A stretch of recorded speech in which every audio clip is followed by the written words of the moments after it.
This is a video I know a lot of you guys are going to find useful, and it has to do with that.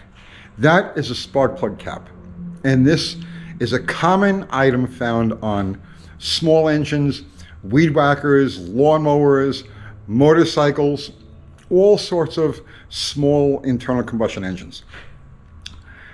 And the problem with these things has to do a lot with obsolescence. Oh, they do have other problems and things can go wrong with them, and I'll cover all of that. But right now, obsolescence is the basic issue with these. So let's start by explaining how I came across this problem. And this is a problem I've come across countless times, and then it just happened to me again just now. So I says, you know what? This is worthy of a video.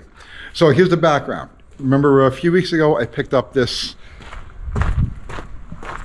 1983 Yamaha Virago. And I said, you know what? I'm gonna cafe racer this thing, because just look at it. It's screaming to be a cafe racer. So the other day, I go, let's take this thing apart and let's see exactly what I need. And as it turns out, it needs a lot. It's really too far gone to well, when I say it's too far gone, I mean it's missing so much that it's only cost effective for me to go pick up another motorcycle. All of the electronics are gone on this. So this is what's left of the harness. Everything is just chopped away. It's missing all of the the fuse box with all little relays. It's missing everything. It's missing everything. The CDI unit. So I says, I got to go get another one so that I have enough parts to put this one together. So I go and I buy this.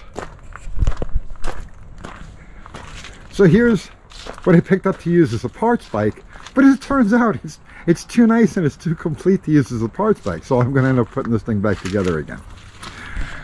So here's where it gets interesting.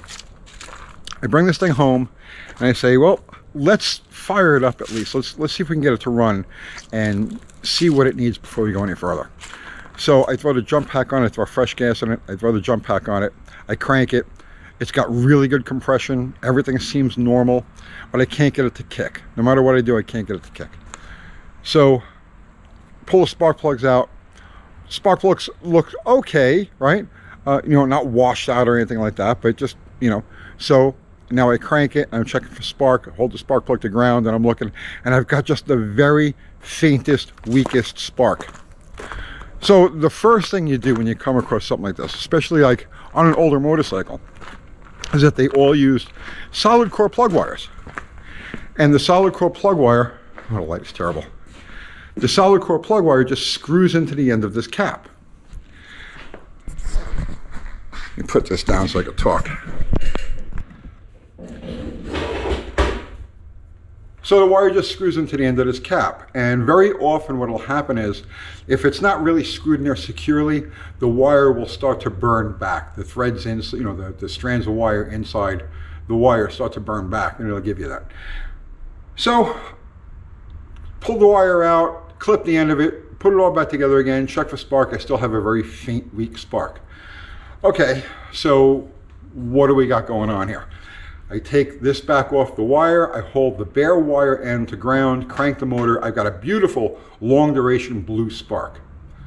So the problem is someplace between the spark plug wire and the electrode on the spark plug. Where is it? Now commonly you'd find it inside one of these caps. So in order to explain what these things are and why they were used and why they're kind of obsolete now, you have to go back to the beginning of the internal combustion engine, when you had a very simple device. You had your coil, the ignition system. You had your coil, you had a plug wire, which was solid core, no reason to have anything else, and a spark plug. Simple, very simple. And then in the late 50s, early 60s, when radios, AM radios, became like just the standard thing in like every car, there was a lot of radio interference, a lot of noise that came from the ignition system. So you're driving along, you turn on your AM radio, and you're hearing the crackling and popping of the ignition system being picked up by the AM antenna and fed through the radio through the speakers. Terrible, no good, it's not usable, right? So the automakers all pretty much universally went to carbon core wires, which is the common wire you know today, because the carbon core dampens out 95%, 98% of the radio interference noise. But then when you got to, let's say, the later 60s, the early 70s, they were looking for, just that much cleaner sound, right? So they started putting resistors in the spark plugs. Now the resistor in a spark plug in a car engine has nothing to do with amplifying spark. In a car engine, it's strictly for radio interference noise. And that radio interference noise doesn't just interfere with radios. As automotive technology moved along and you had all these computers, well, that radio noise would interfere somewhat with the computer's operation. And the more sophisticated the computer becomes, the more the radio noise is. So basically, you got to a point, let's say the late 70s or early 80s, where non-resistor spark plugs pretty much stopped being used in production cars, and everything had a resistor plug. So how do you recognize a resistor plug? It'll always have an R in it, right? So this is an R9YC, R9YC champion. The R designates that it's a resistor plug. So for automotive use, you had carbon core wires and resistor plugs to dampen out the last of the radio noise. All right. Now on small engines, like lawnmowers, weed whackers, motorcycles, those operate in a slightly different environment. Now radio noise was never an issue with these things, especially when they had simple ignitions.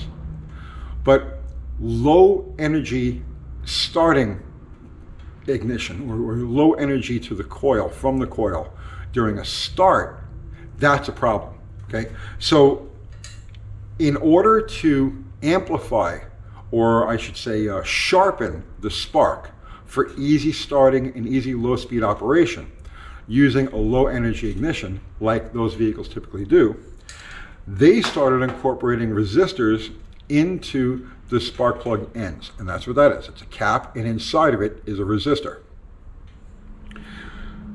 So they still use non-resistor plugs during this transitional period when it came to small engines. They still used solid core wires. So obviously now when you start looking into these things, when you start to look into the history of these and their use and the hows and the whys, you're going to find that they always say that the cap, the resistor cap, is there for radio noise. But that doesn't jive with the fact that all of the ignition systems that use these things have solid core wires. So if radio noise was a problem, you'd have a carbon core wire and you wouldn't have this. And you would have a resistor on the spark plug, or no resistor at all.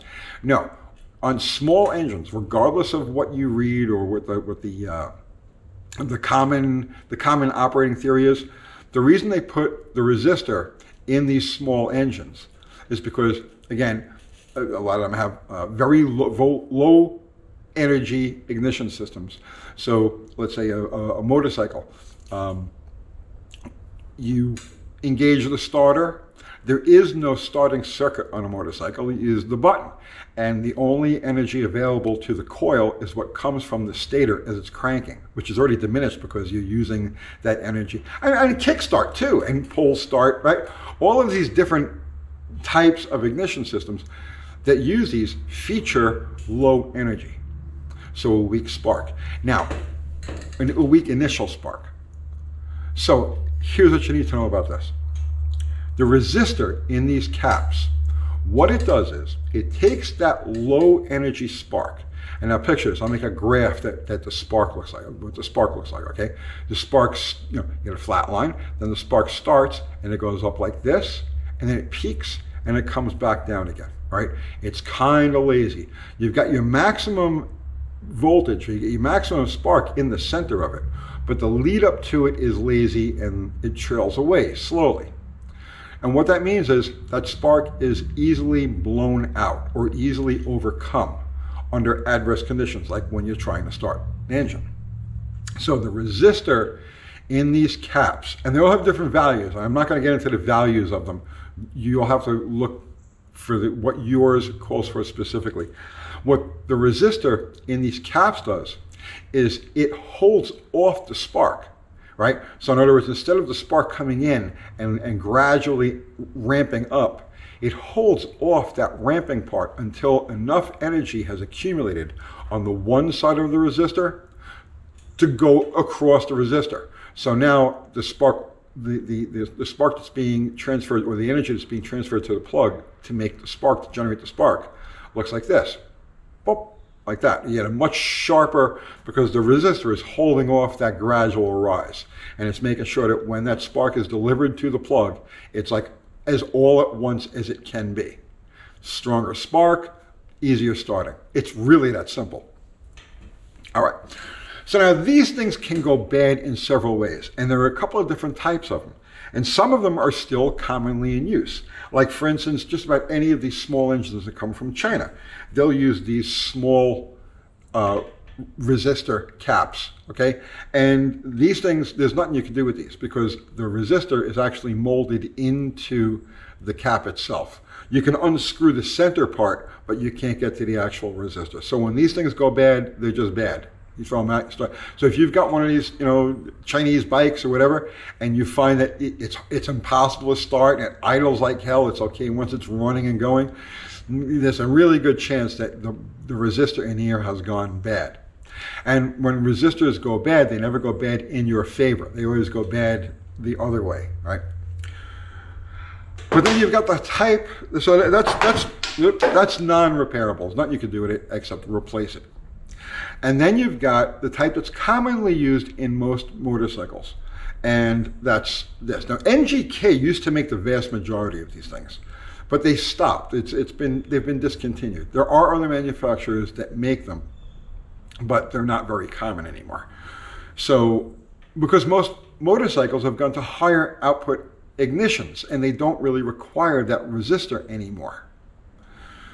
Again, noise has nothing to do with it. Well, I shouldn't say it has nothing to do with it. Yes, it has a little to do with it.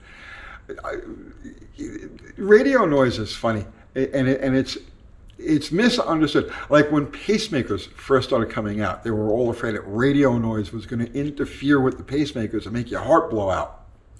That never happened. The signal isn't strong enough. It's just strong enough to be picked up by very sensitive electronics in immediate vicinity or attached to the thing creating the noise.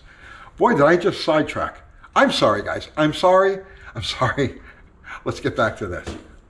So these, the ones that are commonly used on motorcycles, or were commonly used on motorcycles, come apart. So they're cut on the inside so you can get a screwdriver in there. So let's take this one apart and I'll show you what's inside.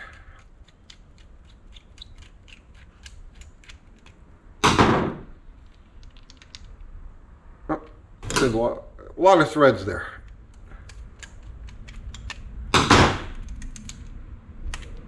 Hello. No, longer than I thought. Well, that's just kind of wedged in there. All right, here we go. All right, so inside of here, you have the contact end. This is the part that snaps over the spark plug. You've got the actual resistor, okay? And this is, they all have different values depending on what the engineers designed into that particular system. So you've got the resistor, and then you've got this spring that holds the resistor in contact with the lead into the cap and the contact. So we'll put it back together again as the spring, the resistor, and butterfingers. You get the idea. You get the idea. So these things go wrong in a few different ways. Again, the resistor itself will lose its value and make it harder and harder for it to start. Or these are made from the same material as like distributor caps are. So they can develop carbon tracks and then carbon cracks, in which case they just dissipate the spark into nowhere.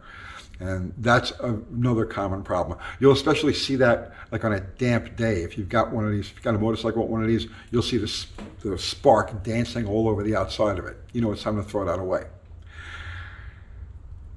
When the resistor goes bad on these, you can bypass the resistor by substituting a length of coat hanger. So you use the spring and the contact that screws into it, but you cut a length of coat hanger to replace the resistor, and now whatever comes from the wire into the cap gets delivered directly to the plug. And this is going to be important in a minute. It's important to know that in a minute. So those are the ways that these things can go bad. And like I said, these used to be a common replacement item, but not really so much anymore since most motorcycles have gone to higher energy ignitions. Companies like NGK have discontinued them. All right, so where is the problem when you're working with today's parts and yesterday's machinery? Back in the day, there were no resistor spark plugs. And then in the late 60s, the early 70s, resistor spark plugs became common.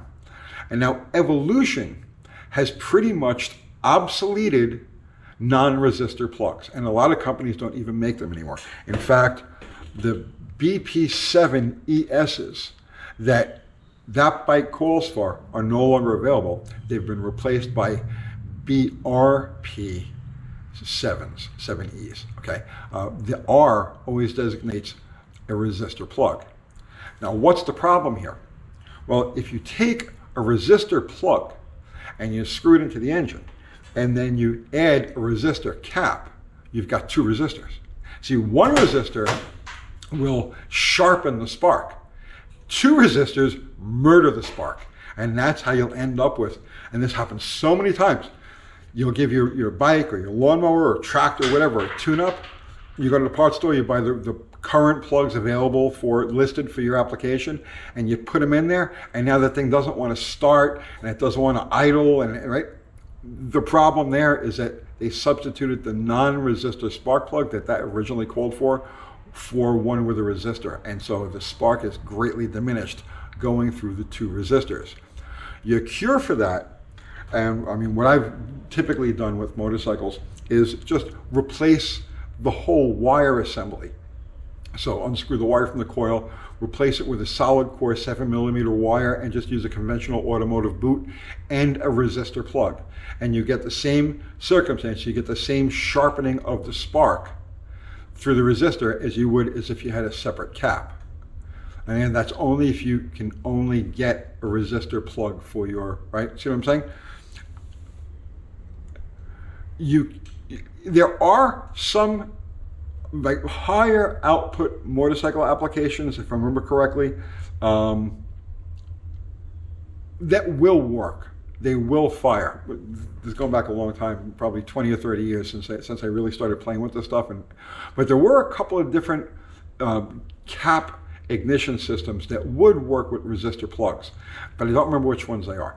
Basically, those coils, those ignition systems had enough of an output, a sharp enough output, that it would be okay. It would overcome the resistance of that second resistor, the resistance of the second resistor. But in most cases, and especially with your smaller engines and your kickstart engines or pull start engines, no, two resistors won't work. So, like I said, I have typically just replaced, when these things go bad or I suspect that they're bad, I'll either replace the resistor with a length of coat hanger, right, and just turn it into a boot, or replace it entirely with a solid core wire and a conventional automotive boot. That's what these things are. That's what they're for. Like I said, if you start looking into them, if you start researching them, you're going to find that almost everything you come across says that they're about noise suppression. But they're used on engines that have solid core spark plug wires. You never see these on a carbon core wire. And the solid core wire is the biggest contributor to radio noise there is, period, the end. What's in the spark plug is just like 5 or 10% of the overall amount of radio noise. So these things were used perhaps to dampen radio noise a little bit, perhaps to keep your pacemaker from going berserk and blowing your head off, but more than likely they were only used in those applications to amplify and sharpen the spark. Okay? So there you go, very common thing, and like I said, more or less obsolete. Like I said, a lot of the Chinese ones, a lot of the Chinese small engines and stuff still use these. They're found sporadically, but nowhere near as commonly as they were back in the day. So there you go. Hopefully I explained how they work and how to work around them when they go bad. I don't know. I hope you got something out of that. I'll see you tomorrow.